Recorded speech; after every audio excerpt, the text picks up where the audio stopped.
श्री सतगुरु महाराज की जय। महर्षि संत सेवी की बोध कथाएं। कहानी कृष्ण और सुदामा का प्रेम। भगवान श्री कृष्ण का महावाक्य है, योग क्षेमम वहाम्यहम्, अर्थात जो मेरा भक्त होता है उसका योग क्षेम मैं करता हूँ। जो आवश्यकता हमारे भक्तों को होती है वह देता हूँ और देकर उसकी रक्षा भी करता हूँ। इस संदर्भ में बड़ी अच्छी कथा है। सुदामा जी बड़े गरीब थे। भगवान श्री कृष्ण और सुदामा जी एक ही साथ पढ़ते थे। बड़े होने पर दोनों दो जगह चले गए।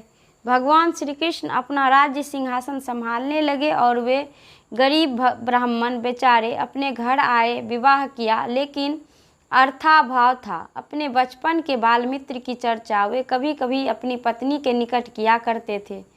उनकी पत्नी कहती थी कि आपके मित्र बड़े धनी हैं, राजा हैं, आप उनके पास जाइए और कुछ ले आइए। लेकिन ये जाना नहीं चाहते थे। मित्रता की बात कुछ और है तथा याचना की बात कुछ और होती है। कहा गया है, मांगन से मरना भला, यह सतगुरु की सीख। जो कोई कहीं कुछ मांगने जाता है वह कितना भी बड़ा क्यों न हो, मांग करने पर छोटा हो जाता है। भगवान विष्णु गए थे राजा बलि के यहाँ मांगने के लिए, तो वे वहाँ 52 अंगुल के बन गए थे। इसीलिए मांगना ठीक नहीं है। यह जानकर सुदामा जी श्री कृष्ण से कुछ मांगने के लिए नहीं जाते थे।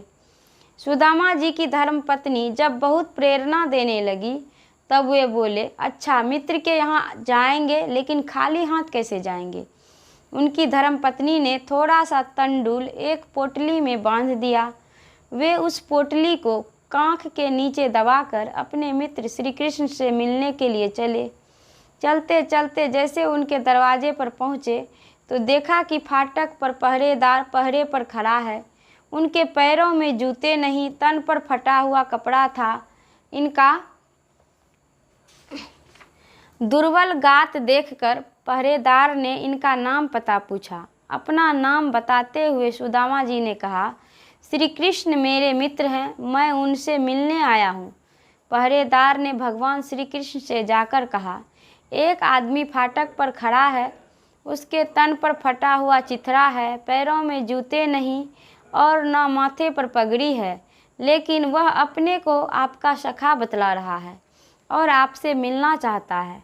भगवान के हृदय में दया उमड़ आई। अपने बचपन के मित्रता की याद आ गई। दौड़ते हुए आते हैं और सुदामा जी के गले से लिपट जाते हैं।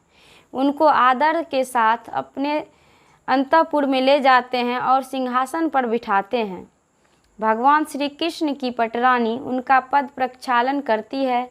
आदर सत्कार कर भगवान श्री कृष्ण कुशल समाचार पूछते हैं और कहते हैं कि मित्र, बहुत दिनों के बाद आए हो, कहो क्या संदेश लाए हो।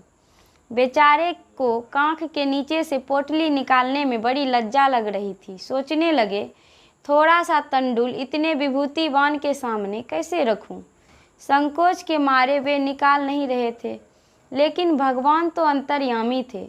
उनकी कांख के नीचे की पोटली भगवान खींचकर प्रेम से खाने लगे।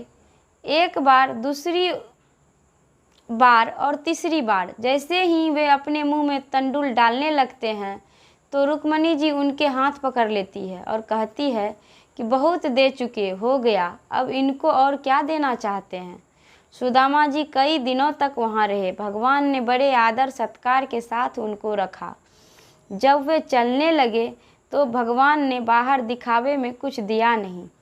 रास्ते में सुदामा जी सोचते हैं कि मेरा मन नहीं था, तब भी मेरी पत्नी ने मुझे अपने मित्र के पास मांगने के लिए भेजा।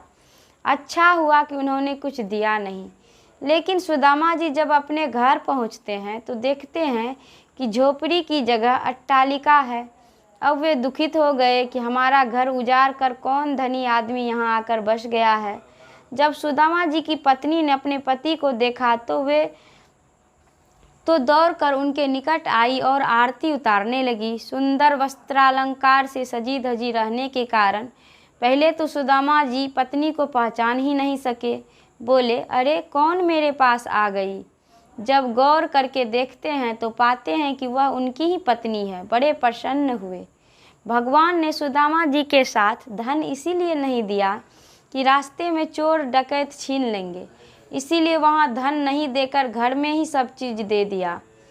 भगवान श्री कृष्ण ने अपने इस वाक्य योग क्षेमम वहाम्यहम को चरितार्थ कर दिखलाया। श्री सतगुरु महाराज की जय। यह प्रवचन शांति संदेश पत्रिका में जुलाई 1994 ईस्वी को प्रकाशित हुआ था। श्री सतगुरु महाराज की जय।